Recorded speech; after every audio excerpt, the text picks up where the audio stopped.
जैसे ही जनसुराज की सरकार बनेगी तो with in matter of hours और डेज जो 5-6 काम होंगे, बिल्कुल विद इन 2-3 घंटे के अंदर शराबबंदी के इस फर्जी कानून को हटा दिया जाएगा। फर्जी कानून को हटा दिया जाएगा। यस, हटा दिया जाएगा।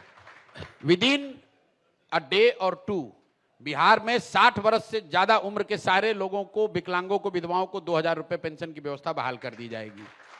तीसरा, एक नया मिनिस्ट्री 3 दिन के अंदर या मैक्सिमम 7 दिन के अंदर बना दिया जाएगा, जिसका सिर्फ और सिर्फ काम और मैंडेट ये होगा कि बिहार में 50 लाख जो लोग बाहर गए हैं उनको वापस लाकर यहां पर रोजी रोजगार की व्यवस्था 10 से 12 हजार कैसे किया जाएगा।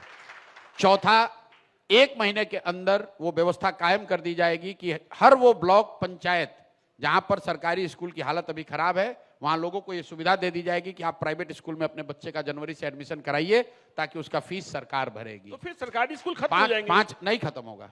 ये किसने आपको कह दिया? आपको इतना पैसा है, आपके लड़के को सरकार कह दे कि पीएमसीएच से आपका लड़का मेडिकल करेगा कि रमैया से करेगा। रमैया से करिएगा तो सरकार फीस भरेगी, पीएमसीएच से करेगा तो आपको फीस भरना होगा। आप अपने बच्चे को कहां मेडिकल में कराइएगा? पीएमसीएच में कराइएगा ना। बिल्कुल बिल्कुल। ये भैया ये वर्ल्ड का रिसर्च है जी। पब्लिक और प्राइवेट अगर दोनों की व्यवस्था पब्लिक को ऑफर हो तो लोग पब्लिक में जाना चाहते हैं। अगर आपको एम्स में सीट मिल जाए तो आप अपोलो में इलाज कराने नहीं जाइएगा, क्योंकि क्लिनिशियन एम्स में बेहतर है। तो ये पूरे दुनिया में ऐसी व्यवस्था है। जहां पर भी एजुकेशन वाउचर सिस्टम उपलब्ध है, तो हम लोग का अपना मानना यह है, जो हमारे साथ जितने एक्सपर्ट्स काम कर रहे हैं, कि अगर बिहार में लोगों को ये सुविधा दे दी जाए तो करीब करीब 1/3 लोग प्राइवेट में ऑप्ट करेंगे, 1/3 बच्चों के लिए। दूसरी बात, चूंकि आपने छेड़ दी है, तो सरकारी विद्यालय फ्री नहीं है। बिल्कुल, बिहार में प्राइमरी एजुकेशन के नाम पर हर बच्चे पर 864 रुपया प्रति महीने खर्च होता है। याद रखिए, कोई दूसरा आदमी नहीं बताएगा पूरे दिन आपको। 864 rupees per child per month government of Bihar is spending. और वहां पर उसी स्तर पर अगर आप प्राइवेट विद्यालय में 400-500 रुपया रेगुलेटेड फीस दीजिएगा तो 400-500 में वहां बढ़िया ठीक ठाक स्कूल में अभी टेम्पररी व्यवस्था हो जाएगी।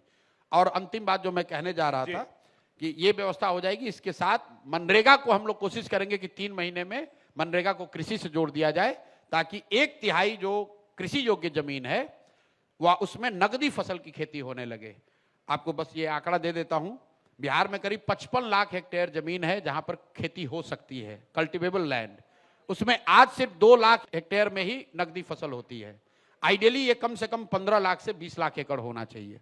तो हम लोग चाहते हैं कि 1/3 जमीन नगदी फसल कैश क्रॉप में मूव करे, ताकि लैंड प्रोडक्टिविटी बढ़े। और ये 5-6 काम मतलब मैटर ऑफ आवर्स, डेज और वीक्स में होगा। इसके बाद जो स्ट्रक्चरल चीजें हैं, जो रिफॉर्म चाहिए, सड़क चाहिए, इंफ्रास्ट्रक्चर चाहिए, वो सारी चीजें तो होंगी ही होंगी, लेकिन ये 5-6 चीज पब्लिक के नजरिए से तो आप समझिए 7 से 10 दिन या मैक्सिमम 1 महीने में कर लिया जाए।